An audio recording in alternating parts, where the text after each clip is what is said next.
Hello friends, welcome to ACS, your education mentor. Friend, this session is for the NEET PG aspirants, those who are looking for the counseling activities of 2019 in the MS, MD and diploma programs.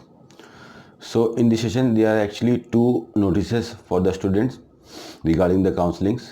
So इसमें से जो पहली notice है, that is regarding the counseling dates. आप सभी students को पता होगा, ACS ने भी अपने लास्ट सेशन में आप लोगों को बताया था कि MCC medical council of India जो कि सेंट्रल काउंसलिंग को होस्ट करने वाली है, उसने अपनी ऑफिशियल वेबसाइट के ऊपर mcc.nic.in के ऊपर टेंटेटिव डेट्स निकाल दी हैं for the central counselling of 2019 in respect to the MD/MS courses of India. So that was 15 March. उस नोटिस में ये बताया गया था कि काउंसलिंग स्टार्ट होगी आपकी 15 मार्च से, बट कल 5 मार्च को MCC ने एक और नोटिस निकाला है.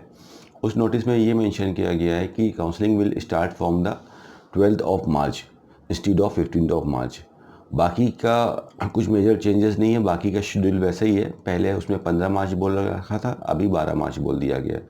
और इसके बीच में एक न्यूज़ और भी अगर आप देखोगे कि जिससे 10 दिन पहले जो न्यूज़ आई थी कि दिल्ली हाई कोर्ट ने स्टे लगा रखा था लाइक कि आप रिवैल्यूएशन ऑफ द रिज़ल्ट के ऊपर, तो उसकी भी एक डेट चल रही है कोर्ट की जो कि 19 मार्च है. तो इन सभी के बीच में स्टूडेंट्स को कंफ्यूज नहीं होना चाहिए. फाइनल आप ये देखो कि 12 मार्च से you have to be active on the official website of MCC. और इन केस अगर 12 मार्च को ही रजिस्ट्रेशन स्टार्ट हो जाता है तो आप पहले 1-2 दिन उस रजिस्ट्रेशन को देखिए, थॉरली पढ़िए, उसको समझिए, then you can proceed for the registration of the online counselling in order to get the seats. यहाँ पे हमको बिल्कुल भी इसमें कंफ्यूज होने की ज़रूरत नहीं है.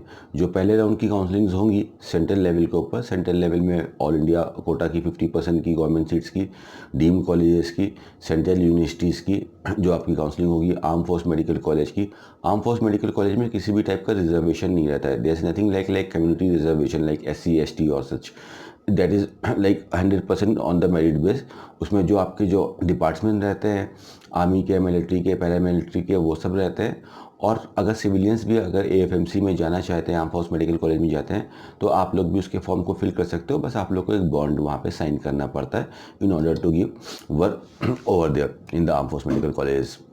सो आप ये मेन इसका कंसर्न ये निकालते हैं कि लाइक अगर काउंसलिंग रजिस्ट्रेशन हमारा स्टार्ट हो जाता है फ्रॉम 12 मार्च, तो हम आपका 12-13 तारीख को आप रजिस्ट्रेशन कर सकते हो. जो फर्स्ट राउंड का रजिस्ट्रेशन होगा, पहले आप उसमें अपना यूज़र ID पासवर्ड डाल के एक अपना एक ID बनाओगे. Then you have to fill the normal application form. Normal application form fill करने के बाद अपनी कुछ images like your signature and photograph you have to upload over there. Then after आप अपनी चॉइसेस बनाओगे, जो कि काउंसलिंग का सबसे इंपॉर्टेंट चीज़ होती है कि you have to give the preferences of your choices. जो भी आपके प्रेफरेंस हैं, आपके चॉइसेस के जो आपने सेलेक्ट किए हैं, वो आप देते हो. वो डाटा आपका प्रोसेस होता है और उसके बाद आपको रिजल्ट आ जाता है जिसको बोलते हैं अलॉटमेंट लेटर. आप अपना अलॉटमेंट लेटर डाउनलोड कर सकते हो.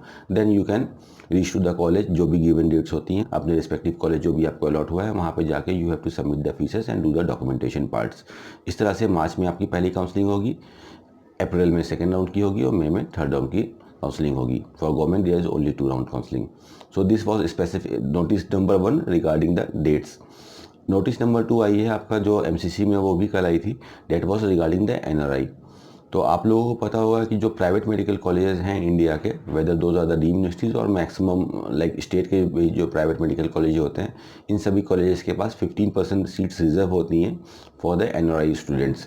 So like if somebody for example अगर आप ले लिए, if any college is having 100 seats, तो 85 सीट्स उसकी मैनेजमेंट कोटा से यानी कि नॉर्मल फीसेस पे होगी और 15% सीट्स NRI पे होगी.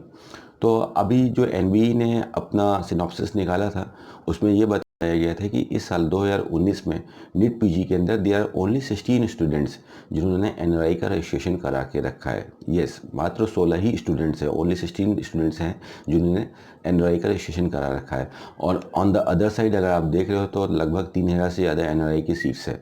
तो इसको देखते हुए MCC ने, मेडिकल काउंसिल कम्युनिटी ने एक अपना नोटिस निकाला है कि जो भी स्टूडेंट्स, जब आप लोग ने जो नीट PG का एप्लीकेशन फॉर्म फिल किया था, तो वहाँ पे कॉलम आया होगा, एक ऑप्शन आया होगा सिटीजनशिप का, जिसमें मैक्सिमम स्टूडेंट वहाँ पे इंडियन डालता है. बट जो NRI से बिलोंग करता है, तो वहाँ पे सिटीजनशिप में इंडियन की जगह पे वो NRI डालता है या OCI डालता है या PIO डालता है या फॉरेन नेशनल जैसा भी होता है. सो इफ़ अगर आप अभी अपनी कैटेगरी को चेंज करना चाहते हो फ्रॉम जनरल टू एनआरआई, तो आप 10 मार्च से पहले पहले अपने रिलेवेंट डॉक्यूमेंट्स जो आपको वहाँ पे देने हैं वो अटैच करके आप अपनी कैटेगरी को भी चेंज कर सकते हो। और आप अर्लियर पार्ट की काउंसलिंग में ही एनआरआई कोटा का बेनिफिट उठा के you can grab out the seat. This is especially for those students those who are having the high ranks like 40,000, 35,000, 50,000, 60,000 and 70,000 and so on। तो आप लोग को पता है कि like on this rank it is very tough to get the colleges। अगर आपकी कुछ स्पेसिफिक ब्रांच हैं टॉप में से जनरल मेडिसिन, रेडियो, पीडियाट्रिक्स अपर ब्रांचेस में आप चल रहे हो, तो if you can convert your category over here from general to like NRI, then in that condition आपकी सीट्स तो रिजर्व है because in the round number of NRI की सीट्स वैकेंट्स जाने वाली हैं बिकॉज NRI स्टूडेंट्स अभी अवेलेबल नहीं है जितनी सीट्स हैं। सो अगर आप NRI में कन्वर्ट कर सकते हो तो you can easily come out with the solution and you can get the seat in the round number 1 itself. NRI conversion करने के लिए कुछ पैरामीटर्स हैं सुप्रीम कोर्ट ऑफ इंडिया को, उसको आपको फुलफिल करना पड़ेगा। लाइक अगर फर्स्ट डिग्री रिलेशनशिप है that is very good. First degree का मतलब कि लाइक जो वार्ड है, जो स्टूडेंट है, उनके father, mother, real brother, real sister अगर है तो that is very good. Otherwise उसको आप नोटिस को पढ़ोगे तो उसमें आपको डिटेल्स पता चल जाएगा कि अगर आपके नियर रिलेशन में भी कुछ आते हैं जैसे लाइक आंटी आते हैं नियर रिलेशनशिप में है, तो वो भी आप उनका भी आप बेनिफिट ले सकते हो for the NRI. You have to upload some documents. उस डॉक्यूमेंट्स को ध्यान से देख लिए, the basic documents in order to prove you as a NRI. तो वो ये है like affidavit of a person who is NRI and a sponsor.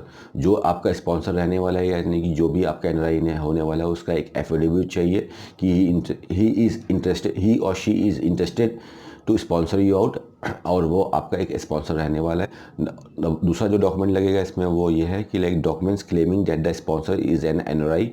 उसमें उसके डॉक्यूमेंट्स आपके जो क्लेम कर सकते हैं जैसे कि आपका पासपोर्ट हो गया, वीज़ा ऑफ द स्पॉन्सर, ये डॉक्यूमेंट्स आपको अपलोड करना है। नंबर 3 पे relationship of NRI with the candidate as per the court orders. जैसे मैंने अभी आपको थोड़ी देर पहले बताया कि father, mother, brother, close aunt, uncle होना चाहिए। तो आपका रिलेशनशिप जो एनआरआई का है स्टूडेंट के साथ वो शो करना चाहिए, उसके लिए एक एफिडेविट होना चाहिए। Affidavit from the sponsor that he she will sponsor the entire course fees of the candidate. एक एफिडेविट ऐसा चाहिए आपके स्पॉन्सर से यानी कि एनआरआई से जो उसमें ये लिखा हो कि he is going to sponsor, he is going to pay the entire course fees of your programme whether the programme is MD और द MS। और last document embassy certificate of the sponsor. अगर ये 5 documents हैं, if you have got the documents, आपके पास document ready है तो 10 मार्च से पहले पहले आप इन डॉक्यूमेंट को सबमिट कर सकते हो। मेल करना है आपको nri.adgmec1@gmail.com के ऊपर आपको इनको मेल करना है and you can convert your category. उसके बाद भी लास्ट राउंड हो जाता है। जैसे सुप्रीम कोर्ट ने जो ऑर्डर्स दिए थे उसमें अगर आपको थोड़ा सा ब्रीफ करो तो ये लिखा था कि लाइक इन केस अगर कॉलेज के पास एक मेजॉरिटी नहीं आ पाती है एनआरआई के लिए तो वो वापस क्लेम कर सकता है सुप्रीम कोर्ट को कि उसकी सीट्स एनआरआई की फिल नहीं हुई हैं और उन सीट्स को फिल करने के लिए he needs funds in order to run the college. तो आप नॉर्मल वाले स्टूडेंट को एनआरआई में आने दिए। बट अगर एक मैक्सिमम क्वांटिटी पे पहले ही आपके पास एनआरआई आ जाता है और कुछ ही परसेंटेज सीट्स आपके पास खाली रह जाती हैं तो वो सीट्स आप नॉर्मल फीस पे ही दे देंगे स्टूडेंट्स को। तो इसके लिए like the time will tell about this thing कि 2 महीने बाद क्या होता है, whether the NRI seat will convert into the normal fees और they will be remain same. अभी तक तो अगर जो सब एक्सपीरियंस है पिछले सालों का उसको देखते हुए तो ऐसा ही लग रहा है कि लाइक फीसेस आपकी वही रहेंगी बिकॉज इतने ज़्यादा एनआरआई स्टूडेंट है नहीं, they are only 16 NRIs as of now, और इतने कम टाइम में to produce all this documents is not possible for every person. Fine. So these are the 2 latest news from the MCI regarding your counseling. So today is 6th of March, तो 12 तारीख से like most probably आपकी counselling activity start हो जाएंगी। So it like अब लास्ट 1 week बचा है, इसके बाद आप लोग अपनी काउंसलिंग्स करेंगे, you will do the registration, online applications करेंगे, you will give your preferences and finally you will get the allotment. So in the meanwhile आप लोग कुछ बेसिक रिसर्च अभी आप करके रखो, लाइक जो भी आपका होम स्टेट है जहाँ की आपकी डोमिसाइल है तो आपके वहाँ के आपके सारे कट ऑफ आप अपने नेट पे सर्च करो, क्या कट ऑफ है, क्या फीसेस हैं, उस हिसाब से आपको देखना है। बिकॉज काउंसलिंग में पार्टिसिपेट करने से पहले 1 major question in front of everybody is that on the basis of my score where should I participate in the counselling. Fine, that is a very crucial question because counselling कि अगर आप बात करते हो तो सेंट्रल लेवल पे तो एक काउंसलिंग आपकी चल ही रही है, जो कि आपकी मार्च में स्टार्ट हो जाएगी। जैसे ही इसका राउंड फर्स्ट स्टार्ट होगा मार्च के लास्ट में, तो अप्रैल से स्टेट की काउंसलिंग स्टार्ट हो जाएगी, पैरेलल काउंसलिंग चलती रहेंगी। स्टेट्स की आप बात करते हो तो स्टेट में every single state is conducting his own counselling. So if you are interested to participate in some other state, so in that case you have to register individually for each and every state. There is कोई ऐसा एक central platform नहीं है जिस पे आप सारे states को कर सकते हो। सेंट्रल काउंसलिंग के लिए, डीम के लिए, सेंट्रल यूनिवर्सिटीज़ के लिए, ऑल इंडिया कोटा के लिए there is a common platform of MCC, but for the states you have to register individually. So register करना is a easy job, but counselling को मैनेज करना is not a easy job. So before participating you should know that we are to registered on the basis of my score. So this is all for today. जाते जाते कुछ important tips आपको देते हैं. आज के session पे बात कर लेते हैं उत्तराखंड के बारे में. कुछ स्टूडेंट्स, जैसे कि आप लोग देखो कि आप में से कोई अगर कुछ सब्जेक्ट स्पेसिफिक हो, if you want to go for the general medicine, if you want to go for the pedia, if you want to go for the upper branches, OBGS, इस टाइप की ब्रांचेस को जाना चाहते हो, you want to take the seat in the derma, तो आपको पता है कि in the all India quota तो ये सब जो सब्जेक्ट्स हैं अराउंड 5000 के आसपास फिनिश हो जाएंगे. और यही बच्चे होंगे जो डीम में जाएंगे. तो डीम कॉलेज में भी अगर if the person is having 10,000, 15,000, 12,000, 18,000 rank, so वो भी जो लो फीस के कॉलेज है वो उसको ऑक्यूपाई कर लेगा. So the student those who are sitting on the higher ranks, they have to go for the higher fees college. So Uttarakhand एक ऐसा स्टेट है. Uttarakhand is a very cool state, is a very good state. बहुत अच्छा state है. 2 college हैं और दोनों ही college काफ़ी अच्छे हैं प्राइवेट सेक्टर में. Both the college is in Dehradun. पहला कॉलेज है आपका जॉली ग्रांट मेडिकल कॉलेज, जिसको हिमालय मेडिकल कॉलेज के नाम से भी जानते हैं. And the second medical college is Shri Guru Ram Rai medical college. ये एक ओपन स्टेट रहने वाला है.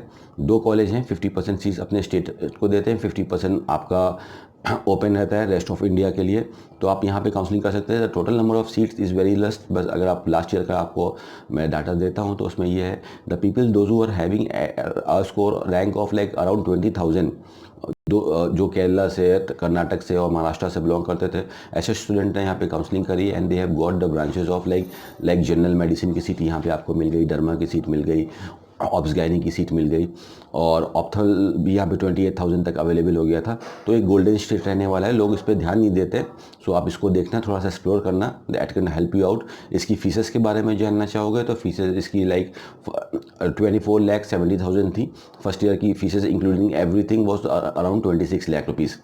तो तभी अगर आप इसको डीम से कंपेयर करते हो इस रैंक के ऊपर, 20,000 रैंक के ऊपर, तो it is comparatively very less in comparison to deem universities. So ये सब चीज़ें आप देख के चलिए. बाकी आगे के सेशन से आप लोग की बिल्कुल मदद करते रहेंगे. Time to time we will guide you that how to approach for the counselling on the basis of your rank. And all the very best my dear friends. And if you are having the problems अभी भी नहीं समझ में आ रहा है कि that how to go for the counselling on the basis of your marks, then in that condition you can approach us. आप हमसे कांटेक्ट कर सकते हैं. You can avail our services in order to get the seat through the counselling itself, because the counselling is going to be a only platform जिसके द्वारा आप लोग को सीट मिलेगी. There is no other way to claim the seats in any of the medical college of India. Thank you very much, friend, for giving me valuable time. Keep smiling and keep doing your research regarding the counseling. Thank you very much.